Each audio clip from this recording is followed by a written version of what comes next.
राहुल, तेजस्वी, प्रियंका और पप्पू यादव की एक झलक पाने को बेकरार दिखे लोग। राहुल गांधी के वाहन को जगह जगह रोककर लोगों ने किया स्वागत, कार्यकर्ताओं में उत्साह। मधुबनी जिला के भुथा, फुलपरास, अररिया, संग्राम और झंझारपुर में दिखा राहुल गांधी का जलवा। बिहार में वोट चोरी के मुद्दे को लेकर वोट अधिकार यात्रा के 10वें दिन सुपौल से मधुबनी जैसे ही राहुल गांधी, तेजस्वी यादव, पप्पू यादव समेत महागठबंधन के नेताओं का काफिला पहुंचा। महागठबंधन के नेताओं, कार्यकर्ताओं और लोगों का हुजूम उमड़ पड़ा। राहुल, तेजस्वी और पप्पू यादव का एक झलक पाने को बेकरार दिखे लोग।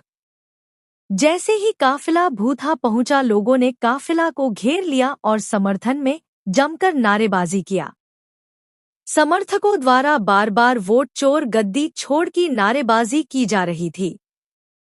नरेंद्र मोदी हाय हाय, राहुल गांधी जिंदाबाद जिंदाबाद जिंदाबाद के नारे से कांग्रेस, राजद और वीआईपी समेत महागठबंधन कार्यकर्ताओं में गजब का उत्साह देखा गया।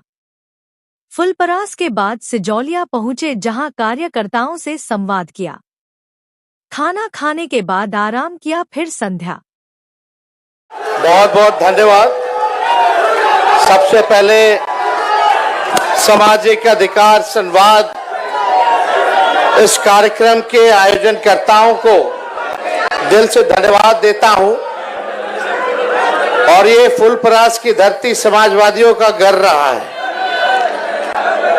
कर्पूरी ठाकुर जी की कर्म भूमि है और आज कर्पूरी ठाकुर जी के कर्म भूमि पर आदरणीय राहुल गांधी जी आए हैं। मैं आप सब लोगों की तरफ से सबसे पहले इनका स्वागत और अभिनंदन करता हूं। दीपांकर जी, मुकेश साहनी जी, हमारे बड़े भाई वेणुगोपाल जी, मनोज झा जी, संजय यादव जी, राजेश राम जी, सभी मंच पे सम्मानित हमारे नेता, पदाधिकारी और दूर दराज से फुलपरास से आए हुए ही नहीं बल्कि पूरे मधुबनी जिला से आए हुए आप सब लोगों का, तेजस्वी आप सब लोगों को सलाम, प्रणाम, आदाब करता है, आप लोगों का स्वागत करता है। देखिए, ज्यादा कुछ कहना नहीं है, पूर्व में वक्ताओं ने सारी बात जो है विस्तार से बता दी है। हमारा यात्रा किस मकसद से चल रहा है वो आप भी जानते हैं। लोहिया जी कहते थे और लालू जी भी कहते हैं उसको, वोट का राज मतलब छोट का राज। और ये भाजपा के लोग, एनडीए के लोग मिल करके आप लोगों का अधिकार ही नहीं बल्कि आप लोगों के अस्तित्व को मिटाना चाहते हैं। और हम सब लोगों को इस लड़ाई में एकजुट होकर के अपने अपने मत का, अपने अपने वोट का रक्षा ही नहीं करना बल्कि ये बेईमान जो लोग सरकार में बैठे हैं इनको उठा के हम लोगों को फेंकने का काम करना है। सत्ता पलट करना है कि नहीं करना है? तो उससे पहले तो आपको अपनी वोट की रक्षा करनी पड़ेगी। नहीं तो और राज्यों जैसे ये बेईमान जो है वोट की चोरी करते रहेंगे और राज करते रहेंगे। इसलिए हम लोग बोलते हैं, तख्त बदल दो, ताज बदल दो, बेईमानों का राज बदल दो। तो देखिए, कुछ दिन पहले ही हम यहाँ आए थे, कर्पूरी जी का जयंती हम लोगों ने मनाया था, उसमें सारी बातें कहे थे हम लोग। लेकिन एक दो पॉइंट जो है हम चाहेंगे आपको याद दिला दे। हम लोगों की कर्पूरी जी ने सबसे पहली बार जो है आरक्षण दिया, उसके बाद लालू जी की सरकार बनी, लालू जी ने सामाजिक न्याय, कर्पूरी जी के काम को जो है आगे बढ़ाकर आरक्षण बढ़ाया। राबड़ी देवी जी की सरकार बनी, उससे ज्यादा आरक्षण बढ़ाया। और जब हम लोगों की 17 महीने की महागठबंधन की सरकार बनी तो सबसे ज्यादा आरक्षण हम लोगों ने दिया और 65% आरक्षण हम लोगों ने बढ़ाया, टोटल 75% ईडब्ल्यूएस को मिला करके। हम लोग जानते थे ये भाजपा वाले आरक्षण चोर हैं, आरक्षण चोर, वोट चोर तो है ही, ये लोग आरक्षण चोर भी हैं। सरकार चाचा जी पलट गए हमारे, हाईजैक हो गए उधर। अब उनसे बिहार संभलने वाला नहीं है। अब दिल्ली से मोदी जी, अमित शाह जी सरकार चला रहे हैं, लेकिन इस उम्र में हमको उनकी फिक्र होती है। लेकिन एक बात तय है कि अब वो बिहार चलाने योग्य अब नहीं रह गए। रह गए क्या? तो आप लोग समझो कौन चला रहा है सरकार? भाजपा, आरएसएस। अब आप लोगों को तय करना है कि नेहरू जी, बीपी मंडल जी, कर्पूरी जी, अंबेडकर जी की धारा एक तरफ है और दूसरी धारा गोवलकर और गोडसे की है। आप लोग कौन से धारा को चुनने का काम कीजिएगा? कैसी सरकार चाहिए ये आप लोगों को तय करना है। ये भाजपा वाले लोग आरक्षण चोर, हम लोगों ने जो आरक्षण बढ़ाया था इसको खत्म कर दिया। हम लोग कहते रह गए चीख चीख के, अनुसूची 9 में डालिए। जैसे तमिलनाडु में आरक्षण सुरक्षित है, वैसे बिहार में जो महागठबंधन की सरकार ने आरक्षण बढ़ाया था इसको सुरक्षित करने की जरूरत है। और यही नहीं, अगर आप लोग सरकार बनाइएगा तो आप जानते हैं मंडल कमीशन की जितनी सिफारिशें थी केवल 4 से 5 ही % इंप्लीमेंट हुआ है। हमारी सरकार बनेगी, इंडिया की सरकार बनेगी, तो आप समझिए सारी सिफारिशों को हम लोग जो है लागू कराने का काम करेंगे और सबको जो है अधिकार देने का काम किया जाएगा।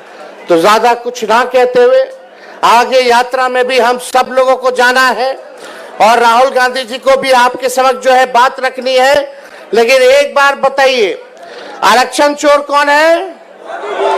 जोर से बोलिए। और वोट चोर? अब इन लोगों को हिसाब किताब बता देना है। 2 लोग गुजरात से तय करेंगे कि बिहारी का कौन कौन बिहारी वोटर होगा। हम बिहार के लोग हैं, हम लोगों को चूना लगाएगा तो हम लोग खैनिये में चूना रगड़ देते हैं और चूना को ठोक करके उड़ा देते हैं। चलने वाला नहीं है, एक बिहारी सब पर भारी। तो आप सब लोग वादा कीजिए, पूरे इंडिया गठबंधन मजबूती के साथ चुनाव लड़ेगा। जो भी साथी चुनाव लड़ेंगे, आपको कैंडिडेट नहीं देखना है, आपको संविधान और लोकतंत्र को देखना है। राहुल जी और लालू जी को आप लोग देख करके वोट देने का काम कीजिए। इन्हीं चंद शब्दों के साथ आप सब लोगों को दिल से धन्यवाद, बहुत बहुत धन्यवाद। जय हिंद, जय बिहार।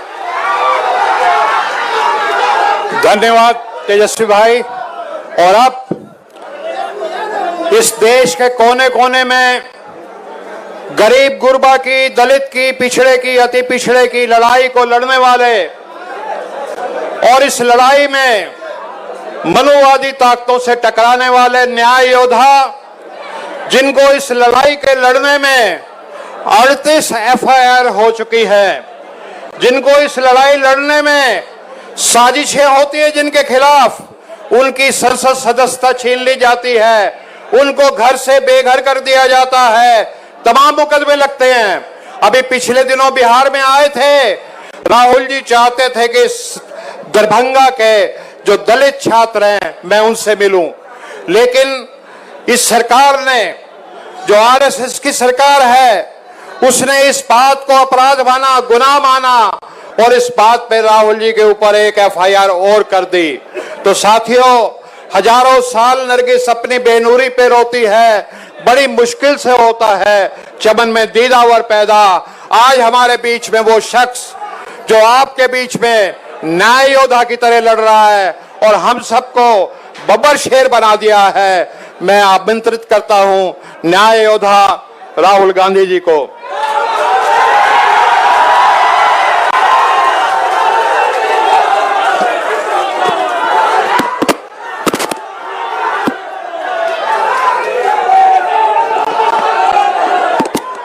तेजस्वी जी, भट्टाचार्य जी,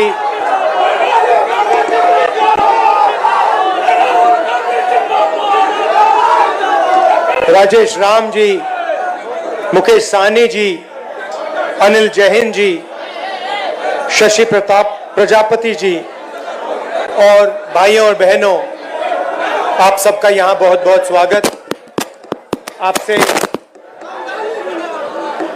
आपसे माफी चाहता हूँ कि इतनी गर्मी में आपको यहाँ बैठा दिया है।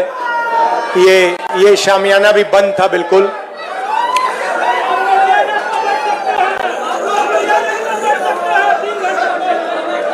कुछ साल पहले अमित शाह ने बयान दिया, एक बार नहीं अनेक बार, कि अब बीजेपी की सरकार 40-50 साल चलेगी। हाँ, और मैं सोच रहा था कि यह व्यक्ति कैसे कह सकता है, इसको कैसे मालूम कि बीजेपी की सरकार 40-50 साल चलेगी। हम सब राजनेता हैं, जनता क्या करेगी, जनता के दिल में क्या होता है, जनता ही जानती है। तो ऐसा बयान देना कि अब हमारी सरकार 40-50 साल चलेगी, यह अजीब सा बयान है। और उस टाइम मैंने सोचा था कि इसको कैसे मालूम कि 40-50 साल के लिए सरकार चलेगी। और अब सच्चाई पूरे देश के सामने आ गई है। वो ये बात इसलिए कह सकते हैं कि वो वोट चोरी करते हैं, और ये चोरी इन्होंने अभी नहीं चालू की। मैं आपको बता रहा हूं, एक दिन ये आएगा बाहर। ये चोरी सालों से हो रही है। ये चोरी गुजरात में पहले शुरू हुई, उसके बाद 2014 में नेशनल लेवल पे आई, उसके बाद चुन चुनकर ये लोग स्टेट जीतते हैं और हरवाते हैं। और ये बात मैं नहीं कहता था क्योंकि मेरे पास सबूत नहीं था, क्योंकि मैं आमतौर से ऐसे मंच पर मैं झूठ नहीं बोलता हूं। मैं वो ही बोलता हूं जो सच है, जिसके बारे में मुझे पूरी जानकारी है। इसलिए मैंने बहुत सालों, मुझे लगा और आप सबको भी लगा, मुझे लगा कि कुछ ना कुछ गड़बड़ है। मगर हम जिम्मेदार राजनेता हैं, तो मैंने कहा जिस दिन तक सबूत नहीं मिलेगा उस दिन तक मैं खुलकर नहीं कहूंगा कि वोट चोरी हो रही है। और फिर क्या होता है, महाराष्ट्र और हरियाणा के चुनाव आते हैं, सबसे पहले डेट बदल देते हैं, चुनाव की डेट बदल देते हैं। जो इलेक्शन कमीशन को चुनने का तरीका है, मैं मोदी जी के साथ बैठा हूं, मैं आपको बताता हूं चुनने का क्या तरीका है। चुनने का तरीका है, प्रधानमंत्री डिसाइड करता है इलेक्शन कमिश्नर कौन बनेगा। वहां पे विपक्ष के नेता को बैठा देते हैं, वो सीधा कहते हैं भैया हमें लग रहा है कि इस आदमी को बनना चाहिए, विपक्ष का नेता रोक नहीं सकता। फिर 2023 में, भैया शांत हो जाए, 2023 में बीजेपी ने एक नया कानून बनाया। क्या था कि इलेक्शन कमिश्नर पर कोई केस नहीं लगाया जा सकता है। आप सोचिए, हिंदुस्तान के सब नागरिक पर केस लगाया जा सकता है। आप कुछ गलत करो, पुलिस आ जाएगी, एफआईआर हो जाएगा। 2023 तक इलेक्शन कमीशन और इलेक्शन कमिश्नर पर केस किया जा सकता था। 2023 में छुपे छुपे बीजेपी ने कानून बदला। नया कानून कहता है कि इलेक्शन कमिश्नर पर कोई जुडिशियल कार्रवाई नहीं की जा सकती, कोई केस नहीं लगाया जा सकता। अब आप पूछिए अपने आप से कि यह कानून क्यों बनाया गया? चोरी करवाने के लिए, कि ये लोग बिना डरे चोरी कर पाए। तो महाराष्ट्र में इन्होंने क्या गलती की, ये थोड़ा ज्यादा कर दिया। गलती से ये डरे हुए थे, तो इन्होंने कहा कि भैया महाराष्ट्र का चुनाव है, हरियाणा का चुनाव है, इसको जीतना है। इन्होंने चोरी थोड़ी ज्यादा कर दी, हमने पकड़ ली। जैसे अगर कोई आपके बटुए से 10 रुपए चोरी करे, शायद आपको पता ना लगे, मगर अगर एक दिन आपके बटुए में से 1000 रुपए गायब हो गए तो आप कहोगे भैया ये तो किसी ने चोरी की है। यही हुआ हरियाणा में और महाराष्ट्र में। महाराष्ट्र में आप सुनिए, महाराष्ट्र में लोकसभा में हमारी पार्टी जीतती है, स्वीप करती है, ज्यादा से ज्यादा सीटें महाराष्ट्र में हमारा गठबंधन जीतता है। 4 महीने बाद हमारी 3 पार्टियां वहां पे, बड़ी बड़ी पार्टियां हैं, गहरी पार्टियां हैं, कांग्रेस पार्टी, एनसीपी, शिवसेना, तीनों मिलकर लड़ रही थी, गायब हो गई। तीनों की तीनों गायब हो गई। मतलब हमें 15 सीट मिल रही है, शिवसेना को, एनसीपी को मिला, सबको मिला के 25-30 सीटें मिल रही हैं। तो हमने पता लगाना शुरू किया। पता क्या लगा कि लोकसभा के बाद इलेक्शन कमीशन ने लाखों, तकरीबन 1 करोड़ से थोड़े कम नए वोटर लिस्ट में डाल दिए। नए वोटर लिस्ट में डाल दिए, और जहां भी नए वोटर आए वहां पे बीजेपी जीती। हमारे वोट कम नहीं हुए। अगर लोकसभा में हमें 100 वोट मिले, विधानसभा में हमें 100 वोट मिले, हमारे वोट कम नहीं होते, बीजेपी के बढ़ते हैं। कहां बढ़ते हैं? जहां नए वोटर आए। और हमने पूछा इलेक्शन कमीशन से कि भैया बताइए ये हैं कौन, ये कहां से आए, इनकी लिस्ट दीजिए हमें। इलेक्शन कमीशन कहता है नहीं देंगे। क्या कर लोगे? हम नहीं देंगे। उसके बाद हमने कहा देखिए वीडियोग्राफी का कानून है, आपने देखा होगा पोलिंग बूथ में वीडियो कैमरा लगे हुए हैं, देखा आपने? हमने कहा चलो लिस्ट नहीं देनी तो वीडियोग्राफी दे दो, हम देखना चाहते हैं कितने लोगों ने वोट किया, कब किया। कहते हम नहीं देंगे। और उसके बाद उन्होंने कानून बदल दिया और कहा कि 45 दिन के अंदर वीडियोग्राफी को रद्द कर दिया जाएगा, डिस्ट्रॉय कर दिया जाएगा। तो महाराष्ट्र में हमने पकड़ लिया इनको, हरियाणा में भी यही किया। फिर मैंने क्या किया, मैंने कांग्रेस पार्टी के हमारे जो लोग हैं उनसे कहा कि एक काम करो, कर्नाटक में एक सीट में जाकर गहराई से देखो हुआ क्या। तो बेंगलोर सेंट्रल सीट हमने चुनी और उसमें एक असेंबली में हमने काम शुरू किया। कागज की लिस्ट थी, 8 फुट कागज के, मतलब इतने बड़े, 200-300 किलो के लिस्टें थी कागज की। उसमें क्या करना है? आपका नाम क्या है? हाँ आपका नाम? हाँ, उसमें क्या करना पड़ा हमें?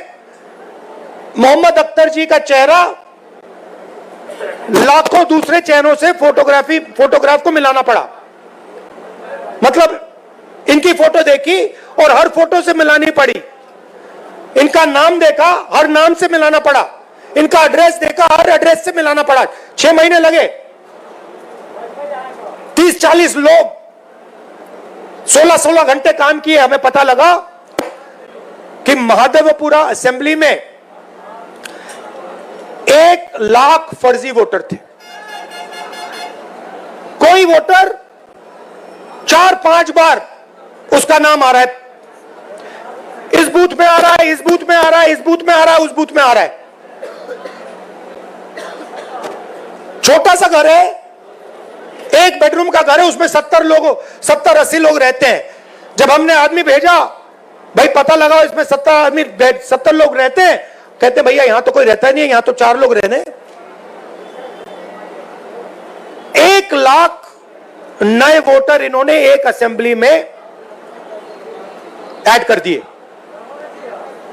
अब सुनिए, अगर आप उस असेंबली को हटा दो, माधेपुर वो बेंगलोर सेंट्रल में 7 असेंबली हैं, अगर आप उस असेंबली को हटा दो तो 6 की 6 में कांग्रेस पार्टी जीत रही थी। अगर आप वो एक असेंबली जोड़ दो, वो जो 1 लाख वोटर ऐड किए वो सारे के सारे बीजेपी को गए और बीजेपी लोकसभा जीत गई। अब हमने प्रेस कॉन्फ्रेंस की, देश के सामने, दुनिया के सामने, और दूध का दूध पानी का पानी हो गया। आप नोट करो, बीजेपी के एक नेता ने, आमतौर से हर चीज पे टिप्पणी करते हैं, मेरे प्रेस कॉन्फ्रेंस पे बीजेपी के एक नेता ने बयान नहीं दिया। मोदी जी ने एक शब्द नहीं बोला, अमित शाह ने एक शब्द नहीं बोला। जब चोर को पकड़ा जाता है, चोर बिल्कुल चुप हो जाता है। जब पुलिस वाले उससे पूछते हैं क्या किया, बिल्कुल चुप हो जाता है, कुछ बोलता नहीं हो, क्योंकि जानता है कि भैया पकड़ लिया, फंस गया। तो ये हुआ है। अब वोट का क्या मतलब है? आप कहोगे ठीक है भैया, बीजेपी वोट ले गई, वोट बढ़ा दिए, बिहार में 65 लाख वोट कम कर दिए। अच्छा, इनका तरीका मैं आपको बताता हूं। ये क्या करते हैं, ये 65 लाख वोट कम करेंगे और फिर 65 लाख वोट जोड़ेंगे। ये इनका गेम है। तो अब आप भैया माइक तो ठीक कर दो।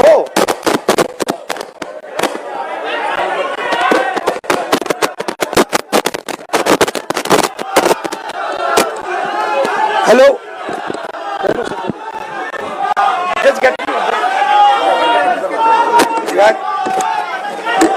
ये भैया कह रहे हैं कि हिल रहा है इसलिए माइक नहीं चल रहा। भैया ये बिहार की क्या हालत है कि मेज हिल रही है तो माइक नहीं चल रहा। तो अब आप कहोगे ठीक है भैया, इलेक्शन चोरी कर रहे हैं, तो क्या हुआ? मैं आपको बताता हूं। देखिए, इस संविधान में लिखा है कि हिंदुस्तान के हर नागरिक को 1 वोट मिलेगा। 2 नहीं मिलेंगे, 5 नहीं मिलेंगे, आधा नहीं मिलेगा, 1 मिलेगा। मतलब अगर दलित है, ईबीसी है, पिछड़े वर्ग के हैं, मुसलमान हैं, हिंदू हैं, जो भी हैं, 1 वोट मिलेगा, 2 नहीं, आधा नहीं। अंबानी जी का जो बेटा है उसे उतने ही वोट मिलते हैं जितने देश के सबसे गरीब बच्चे को मिलते हैं, 1। और वोट को सबसे ज्यादा किसको जरूरत होती है? आप क्या सोचते हो, अंबानी जी को वोट की जरूरत है? कोई फर्क पड़ता है उनको? वोट डाले ना डाले कुछ फर्क नहीं पड़ता। बैंक के दरवाजे उनके लिए खुले हैं, कर्जा माफ उनका खटाखट होता रहता है। उनका बच्चा कहता है भैया मुझे बिजनेस करना है, 2 मिनट में बिजनेस कर सकता है। वोट किसको चाहिए? वोट हिंदुस्तान के गरीब लोगों को चाहिए, क्योंकि इसके बिना आपके कोई अधिकार नहीं है। आजादी से पहले जब आपके पास वोट नहीं था, कोई अधिकार नहीं था, दलितों को कहा जाता था कि भैया आपको हम छुएंगे नहीं, आप यहां अपना चेहरा नहीं दिखा सकते। पिछड़ों को कहा जाता था कि भैया आपकी कोई जगह नहीं है, सरकार में कोई जगह नहीं है, शिक्षा के सिस्टम में कोई जगह नहीं है। ये सारा का सारा जो आया है ये आजादी के बाद संविधान के कारण आया है। और संविधान क्या है? अगर जिस दिन आपने वोट खत्म कर दिया उस दिन इसका कोई मतलब नहीं रहता है। जो इसमें जो शक्ति है ये किताब नहीं है, ये हिंदुस्तान की शक्ति है, हिंदुस्तान की आत्मा की शक्ति है। वो शक्ति इसमें कहां से आती है? वोट से आती है। वोट निकाल दिया तो जो भी इसमें लिखा है उसका कोई मतलब नहीं है, क्योंकि शक्ति नहीं है उसमें, पावर ही नहीं है, दम ही नहीं है। दम वोट से आता है। अब मोदी जी ने पहले कहा, याद रखिए, ये जो आरएसएस के लोग हैं ये तिरंगा को सलूट नहीं करते थे, ये नहीं करते थे। अभी खड़े हो जाते हैं ऐसे, मगर दिल अंदर दूसरा करता है, क्योंकि ये जानते हैं कि ये जो किताब है ना, ये पिछड़ों को, ईबीसी को, दलितों को, गरीब जनरल कास्ट के लोगों को, महिलाओं को आगे बढ़ाने की किताब है, उनके अधिकार की किताब है, और वो अधिकार नहीं देना चाहते। तो ये इसको चुनाव में इन्होंने कहा, बड़े बड़े नेताओं ने कहा हम संविधान को बदल देंगे,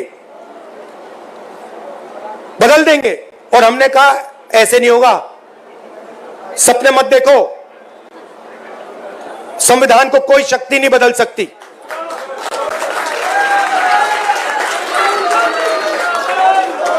मगर हमें यह नहीं मालूम था,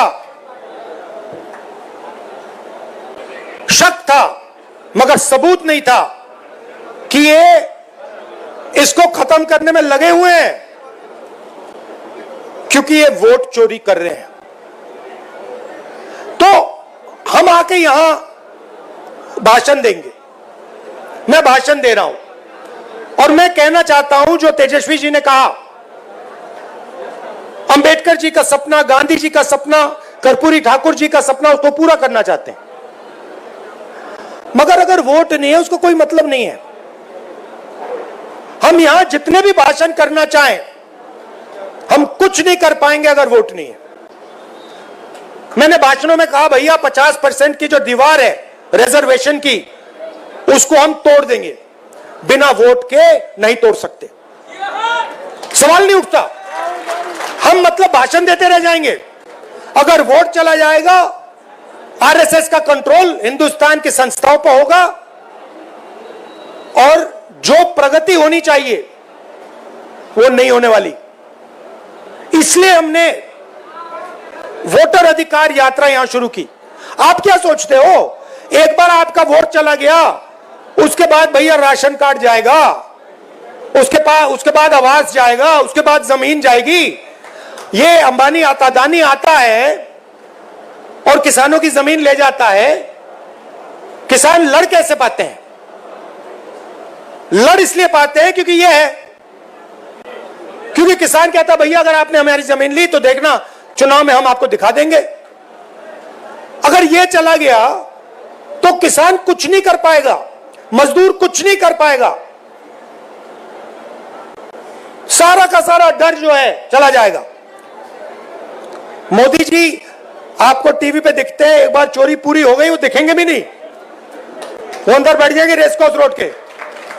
वो अलग बात है कि थोड़ी देर बाद बैठना पड़ेगा उनको, क्योंकि इतना गुस्सा है जनता के दिल में। बिहार को देखो, यहां पे आप यात्रा में आओ, देखो क्या हो रहा है। मतलब लाखों लोग आ रहे हैं, कह रहे, बच्चा बच्चा कह रहा है वोट चोर, वोट चोर, वोट चोर। अच्छा, बच्चे को समझ आ गई बात, मेरे पास बच्चे आ रहे हैं, कान में कह रहे हैं वोट चोर है, वोट चोर, मोदी वोट चोर है, और मीडिया वालों की बात समझ नहीं आ रही। अच्छा, इनसे पूछना, एक बात पूछना इनसे, अभी मीटिंग के बाद इनसे पूछना, भैया एक बात समझाइए, ये जो आपके एंकर हैं, ये जो आपके एडिटर हैं, इनमें ईबीसी, ओबीसी, दलित क्यों नहीं दिखाई देते? ये जो बड़े बड़े रिपोर्टर हैं, ये करते हैं, टॉक शो करते हैं, डिबेट करते हैं, इनसे पूछिए भैया 90% आबादी इसमें है क्यों नहीं? एक आपको ओबीसी नहीं मिलेगा, एक दलित नहीं मिलेगा, एक बैकवर्ड नहीं मिलेगा, नहीं मिलेगा, पूछ लो, एक नहीं मिलेगा। ये भैया आपकी आवाज नहीं है, ये बात याद रखिए, ये नरेंद्र मोदी की आवाज है, इनकी गलती नहीं है बेचारों की। देखिए, इनको सैलरी लेनी है, इनको बच्चों को स्कूल भेजना है, इनकी गलती नहीं है, इनके मालिकों की बात कर रहा हूं, इनकी मजबूरी है बेचारों की, है ना? तो देखिए, मैं आपको बताता हूं, मुझ में अजीब सी बात है, जब मैं छोटा सा था तब से, जब मैं मन बना लेता हूं ना कि ये करना है, बस गया काम, वो होगा। और मैं बता रहा हूं, मैं मतलब आधा काम नहीं करता हूं। मैंने कहा था कि जमीन अधिग्रहण बिल होगा, आधी कांग्रेस पार्टी खिलाफ खड़ी हो गई थी, मैंने कहा भैया आप करो जो करना है, ये होगा, मैंने करवा दिया। तो मेरा कहना है, एक बात आप लोग समझ लीजिए कि 90% जो लोग हैं, तकरीबन 50% बैकवर्ड कास्ट में आते हैं, उसमें ईबीसी है, ओबीसी है, तकरीबन 15% दलित हैं, उसमें महादलित भी हैं, तकरीबन 15% माइनॉरिटीज हैं। नहीं, बिहार की बात नहीं कर रहा हूं, देश की बात कर रहा हूं, और आदिवासी तकरीबन 9%, सबको जोड़ लो 90% हो जाता है। और मुझे क्या दिख रहा है कि इस देश में 90% को कुछ मिलता ही नहीं है,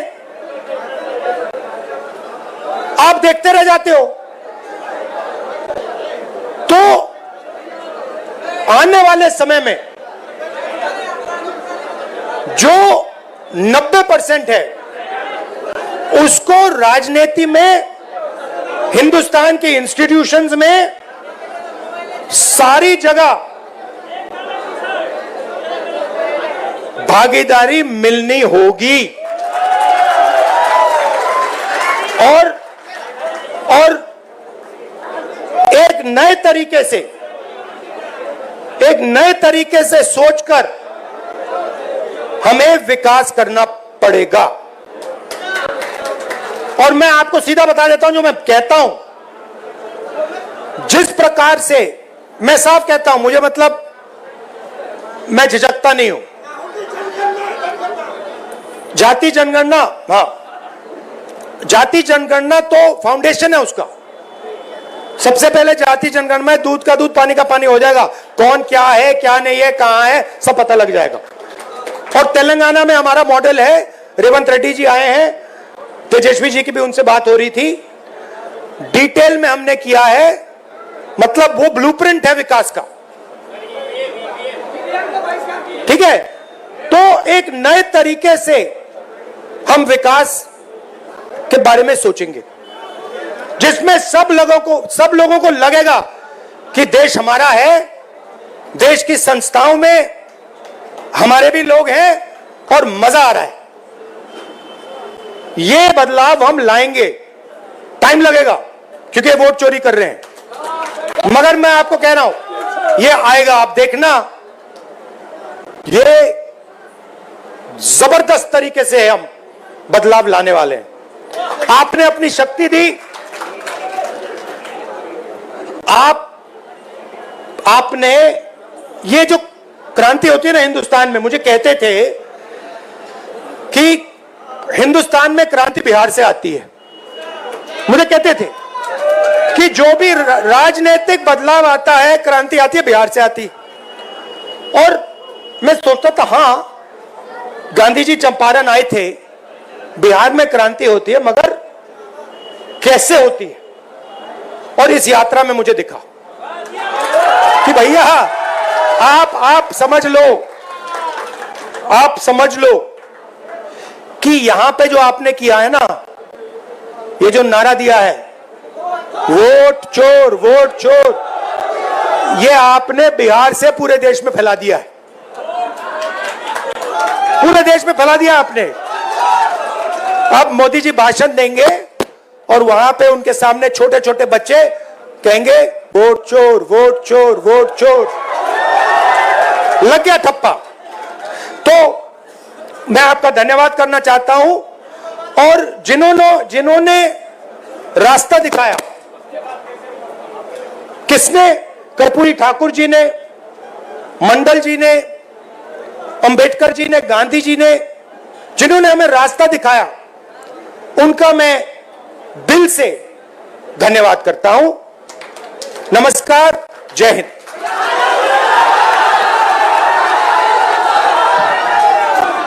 धन्यवाद राहुल जी। अब जितेंद्र बघेल जी से आग्रह करूंगा कि धन्यवाद करें।